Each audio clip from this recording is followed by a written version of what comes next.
안녕하세요. 정원규입니다. 이제 또 윤희숙 전 KDI 교수, 국민의힘 국회의원에서 사퇴를 한 윤희숙 씨가 쓴 정치의 배신을 읽는 시간입니다.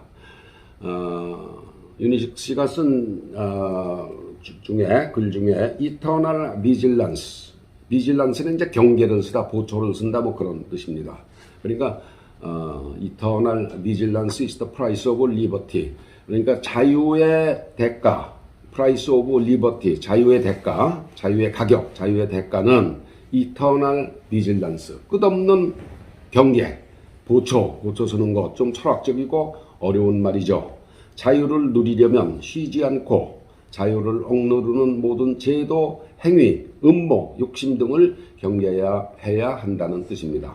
오늘은 요 얘기를 좀 해보겠습니다. 경제 규모로 한국은 세계 10위입니다. 6.25 한국전쟁을 군사적 승리로 이끄는데 결정적 역할을 한 미국의 메가더 유엔군 사령관은 한국이 제대로 먹고 사는 나라가 되려면 100년은 좋게 걸릴 것 그랬습니다.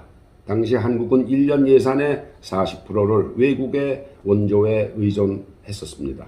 그러던 우리가 비록 규모는 크지 않지만 지금은 외국에 원조하는 나라로 바뀌었습니다. 세계에서 원조를 받다가 원조를 주는 나라로 유일하게 바뀐 게 대한민국 한 나라뿐입니다.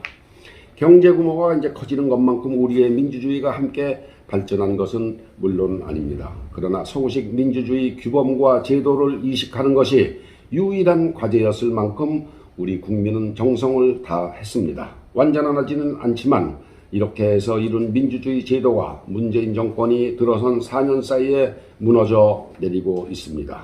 울산시장 선거 개입, 월성 1호기 경제성 조작, 조국 전 장관 일가의 파렴치한 범죄, 라임 옵티머스 펀드 사기 등 사건과 이와 관련한 수사와 재판을 지켜보며 국민이 분노를 느끼고 급기야는 정권교체라는 야당의 선거 캐치프레이즈가 등장하기까지 했습니다. 보통 사람은 평생 가도록 검찰에 불려나갈 일이 없습니다. 검찰의 일 자체가 거악과 싸우는 것이기 때문입니다. 사소한 범죄는 전부 다 경찰서에서 처리가 되죠. 그래서 검찰이 이 일을 제대로 하지 못한다는 것은 뭐냐? 거악을 방치하는 것과 똑같습니다.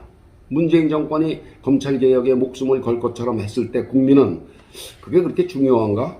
그것보다 다른 중요한 게 더 있지 않은가? 이렇게 의심을 하면서도 대놓고 반대는 안 했습니다. 검찰의 힘이 당시에 너무 세고 정치 편향적이라는 생각이 밑바닥에, 국민들 생각 밑바닥에 조금은 깔려 있었기 때문입니다. 그래서 검찰개혁을 통해 좀 더 중립적이고 자신의 힘을 절제하는 점잖은 검찰을 국민들은 보고 싶어 했습니다. 하지만 지금 검찰은 권력만 쳐다보는 청와대 바라기, 해바라기라고 그러죠. 이렇게 이제 따뜻한 대문 밖에 나가서 해가 비치는데 할머니들이 이렇게 앉아서 빛 쪼이지 않습니까? 그걸 해바라기 한다고 그러는데 청와대 바라기가 되어버렸습니다. 검찰이 정권 초기 적폐 수사를 때는 대통령이 검찰을 키워주더니 살아있는 권력도 수사하라 이런 덕담을 고지곳대로 받드는 검찰이 되니까 갑자기 돌변해서 검찰의 수사를 무력화하는 공수처를 만들기까지 했습니다. 살아있는 권력을 수사하라고 해서 검찰이 손을 내니까 자기 정권에 지금은 그걸 막기 위해서 공수처까지 만들었습니다. 저는 이 책에 나와 있는 내용이 아닙니다만 대통령이 살아있는 권력 수사하라는 걸 고지곳대로 검찰이 받았다고 그랬는데 그게 아니고 제 생각입니다. 저는 검찰이 살아있는 권력 어쩌고 하는 대통령 말을 고지곳대로 순진하게 받아들였다고는 생각하지 않습니다. 검찰이 순진한 척 능청을 떨었다고 봅니다. 조국을 때려는 잡아야겠는데 그러려니 대통령 말을 고지곳대로 들은 척 한 거죠. 막말로 검찰이 돌대가리 짱구입니까? 세상 어느 나라도 검찰 없이는 거악을 상대할 수 없습니다. 경찰은 절대로 못합니다. 그만큼 중요한 제도이고 기관이라는 뜻입니다. 그러나 문재인 정권 들어 검찰이라는 제도를 망가뜨리는 과정을 저희는 실시간 중계방송 보듯이 보고 있습니다. 검찰개혁은 과거 정권이 실패했거나 게을리했던 일이니만큼 노고를 위로해 줄 수도 있었는데 그게 아니고 훨씬 더 자신들의 영달을 위해 검찰개혁을 써먹다가 자신들에게 화살이 돌아오니 악에 받쳐서 검찰 제도를 깨부수려고 하고 있는 게 지금의 정권입니다. 서구민주주의를 발전시켜온 핵심 원리는 국가와 개인의 긴장관계입니다. 이 긴장관계가 도를 넘어서 폭발할 때 혁명입니다.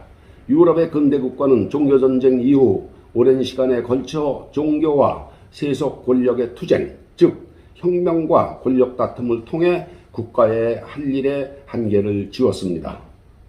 유럽의 국가는 오랜 세월에 걸쳐서 종교전쟁 이후 종교와 세속 권력이 서로 부딪히고 투쟁도 하고 그러면서 국가가 할 일을 정했습니다. 국가는 진리나 도덕 같은 가치 논쟁에 중립적인 자세를 취하고 공적인 질서를 유지하는 것으로 국가의 할 일이 한계가 제한된 게 지금 유럽의 국가입니다.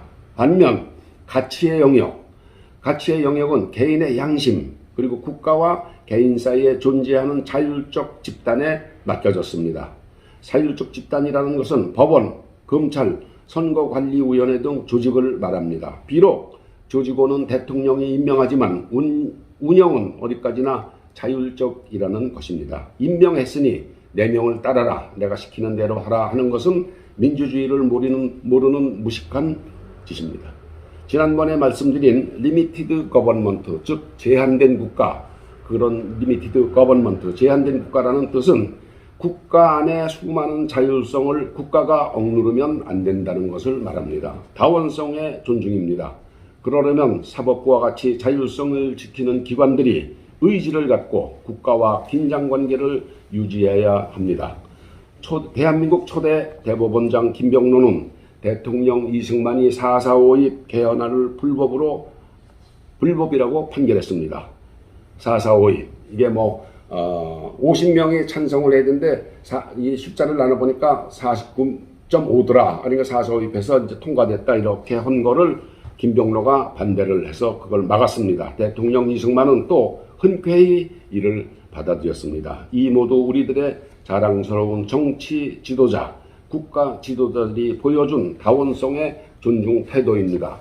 참고로 이 김병로 대법원장의 손자가 지금 국민의힘 대통령 선거관리위원회를 이끄는 김종인입니다. 김종인 씨 할아버지가 김병로 초대 대법원장이죠. 사족입니다만 국민의힘 윤석열 후보는 친정 검찰에 대해 쓴소리를 자제하고 있습니다. 이 또한 민주주의를 지키려는 훌륭한 자세입니다. 다만 잘못된 인사관행을 다시 제자리로 돌리는 것으로 검찰을 우회, 응원 또는 격려를 하고 있습니다. 내가 대통령이 되면 검찰 내 친정부 인사부터 정리하겠다고 발표를 한다면 이 말 자체가 검찰의 중립성을 훼손하는 것입니다. 건방 떠는 것일 수도 있습니다.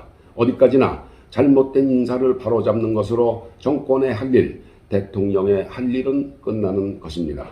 자유를 지키려면 끊임없는 불침번이 필요합니다. 노력해야 한다는 뜻입니다.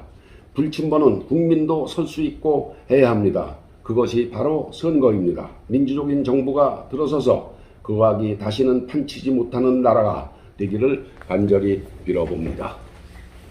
감사합니다.